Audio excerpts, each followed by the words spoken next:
The entrepreneurs making the most money right now aren't the ones hiding when the economy tanks. They are the ones who learn to use their fear as fuel. If all the layoff news has you spiraling, I'm going to help you flip that script and turn your economic anxiety into business growth. Because the truth is that your worth is not determined by the economy, and your money mindset does not have to collapse just because all of the systems around us are. So today we're going to walk through 3 specific moves: how to turn the fear in your body into financial security, how to cut through the noise and focus on what actually grows your income, and how to position yourself as essential instead of optional. Last year, I walked away from a corporate job that included everything we're taught equals safety.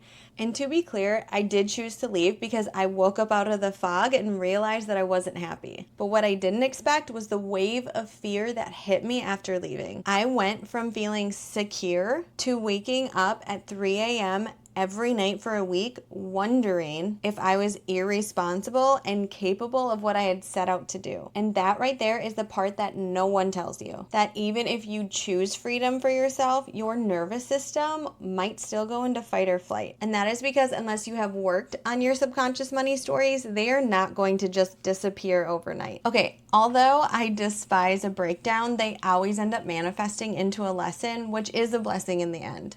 And this time, the lesson that I learned is how to anchor safety inside of me instead of solely relying on a paycheck. And this meant that I learned how to trust myself, not just when things were good, but especially when they weren't.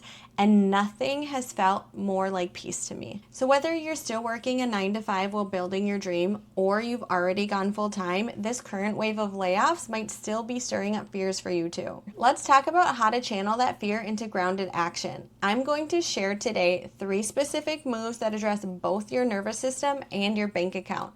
Because it's never one or the other, we need both to feel truly secure. When we hear layoffs, our survival brain starts kicking in because we live in a society that equates safety with money. I used to work at a major bank and layoffs were commonplace. There were huge departments constantly getting laid off, and you never ever knew when your team would be next. Some days, people that you worked really close with and knew very well would log into work only to find out that they were being laid off. And that constant fear, regardless if you were the one being laid off or not, trains your nervous system to feel like safety can disappear at any moment. So when headlines like this hit, it brings it up all over again. But here's what I learned. The question isn't how to eliminate fear, it's how to work with it so that you can take the right action. It is possible to feel uncertain and still choose peace. And I want to show you how with 3 mindset shifts that connect directly to strategic action. Each move has 2 parts: the internal work to calm your nervous system and the external action to protect your future. Let's start with the foundation. Okay, side note, I had to move my hair over here because I kept knocking off this microphone and it was so annoying, and getting used to recording videos is just really awkward. Okay, we can cut. Back to business. Our first move is to move from freeze mode into fund mode. So first, you just want to notice where you're feeling that fear in your body. Is it registering as chest tightness, knots in your stomach, or really shallow, short breaths? The key is to identify how our anxiety is registering and to name it, because those are key indicators that our body is just trying to protect us. So once we identify it, we can acknowledge it and then take it as a sign to take one practical step forward instead of freezing in our fear. Okay, so our first practical step is to channel that energy into starting our emergency fund, because we never want to feel like we're going to be left out on the street if something out here that's outside of our control ends up happening to our business. Something like the economy slowing down because of all these massive government layoffs. So we are going to start building up 3 to 6 months of expenses into a high yield savings account, someplace that we have easy access to and is gaining interest. Even $25 a week adds up to $1,300 in a year, so just start where you can. And then just set up automatic transfers so that we set it and forget it. We never have to think about it. The money is just going in there as a protection mechanism. And the energy here isn't expecting disaster. You are just proving to yourself that you can handle everything that comes your way.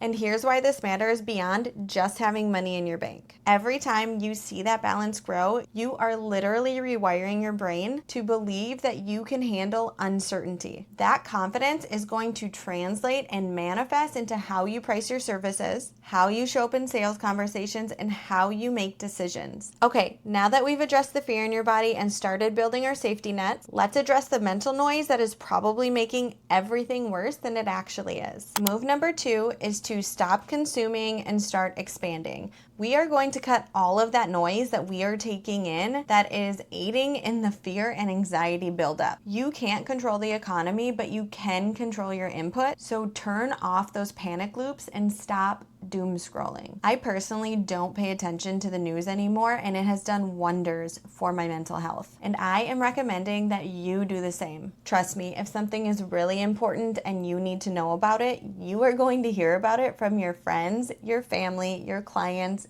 and your coworkers. This one is a strategic move because when you're not constantly consuming fear-based content, you have the space to think clearly about your next moves. Besides, fear-based decisions are usually impulsive, and we are done operating like that. So whether you are part-time or full-time in your business right now, here's exactly what you can do. Start to learn at least one new skill that has the potential to directly impact your income. These could be things like marketing, copywriting, learning new AI tools. I am personally always taking advantage of courses on like Udemy and Coursera to broaden my own scope.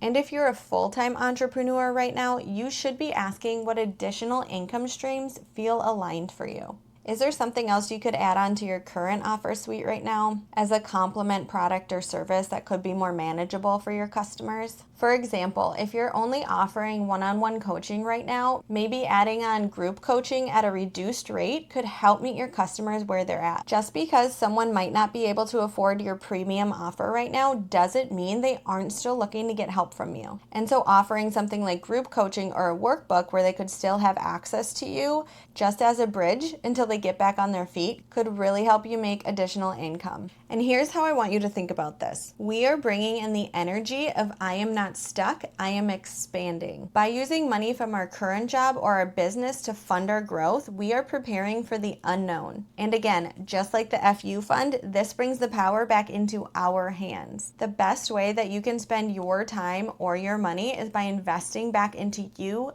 and your business. And this strategy in particular is going to set you ahead of everybody else because while they are contracting to try and play it safe, you are expanding. And when the economy bounces back, because it always does, you are going to be miles ahead of everybody else. Okay, now you've calmed your nervous system and focused on your energy growth. Now let's talk about how to position yourself so that you can thrive.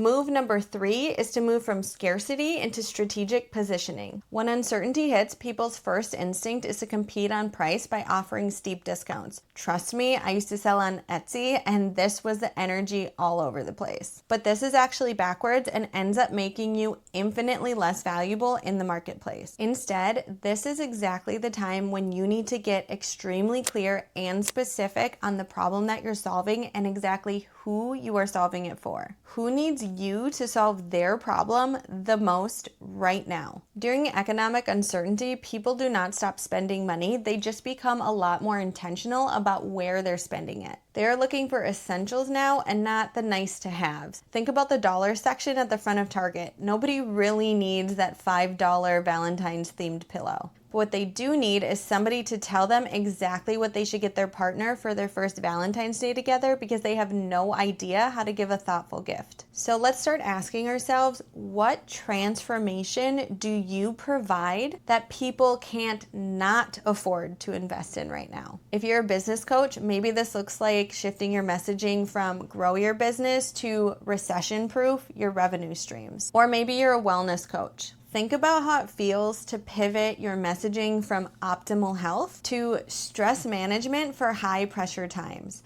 Now that solves a very specific problem that people are having.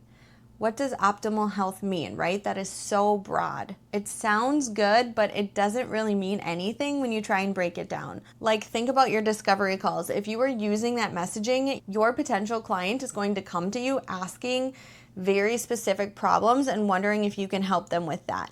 But in reality, your messaging could actually do that work for you, because if you're putting it out there that you help specifically with stress management during high pressure times, then those people who need that are going to come to you already sold on your offer. And the thing is that when you position yourself as the solution to their most pressing problems, you become essential rather than optional. Now, this tip isn't about changing your core skills. It's just about thinking about and reframing how you can present them for stronger positioning in the market. Okay, so some good tactical steps for this stage are to audit your messaging.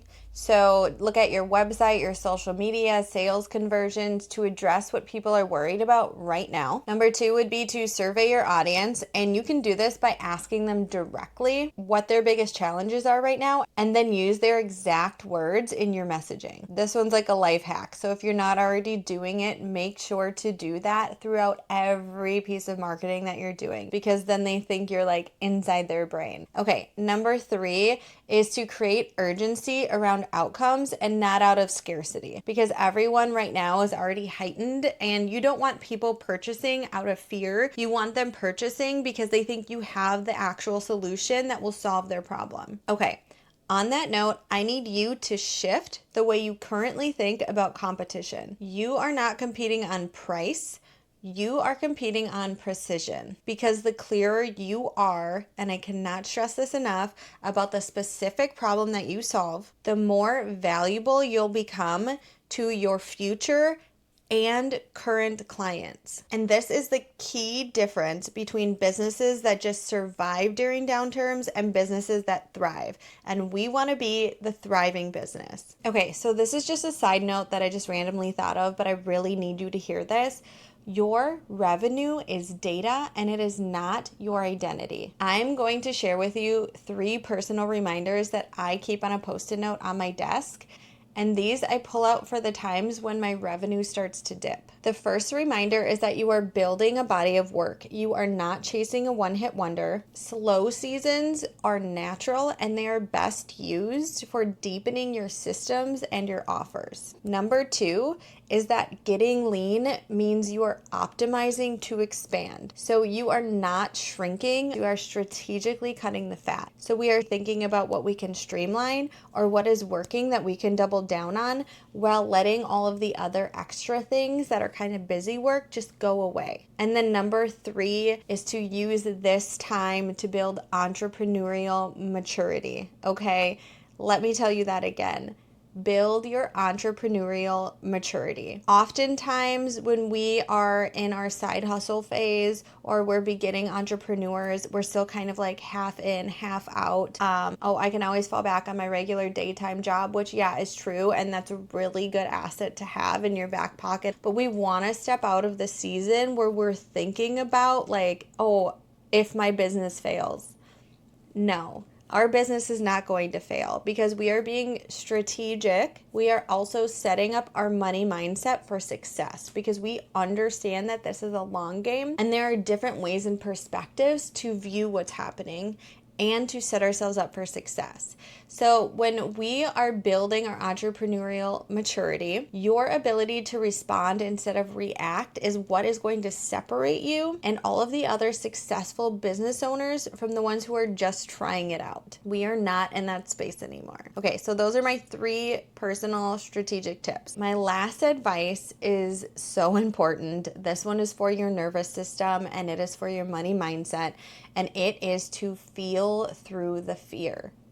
Because it is real and it needs to be acknowledged. If we suppress it and we ignore it, that is very unhealthy behavior. So we are going to feel through it, and then we are going to channel it into one concrete action that we are going to take this week. Is it going to be building your emergency fund, learning a new skill, or refining your messaging? We are going to take action today because our biggest growth periods often happen during the downturns. If you choose the right strategic action over paralysis. So here's what I want you to do right now. You are going to pick one of those 3 moves and you are going to commit to it in the comments. Right? I am starting my emergency fund, or I am going to learn how to copyright, because taking that action is going to hold you accountable to what you're saying you're going to do. I will also personally respond to every single comment and we can take the next steps together. Also, yes, I'll be sharing which move that I am focusing on this week too. Now, in this video, we didn't talk a lot about our subconscious money blocks, but those go hand in hand with the strategies that you are going to be implementing. And if you want more info and support in identifying what your core money blocks are and how they are holding you back, I have a free money block decoder quiz that will help you identify your biggest barrier and how to shift it. And that is linked in the comments below. And if you are feeling frisky, you can also subscribe for weekly video alerts where we blend strategy and subconscious healing to help you build a business that feels aligned, prosperous, and safe. You are not alone in this or behind, and you are more resourceful than you think. The fact that you watched this entire video already proves that you are choosing growth over fear. I'll see you in the next video.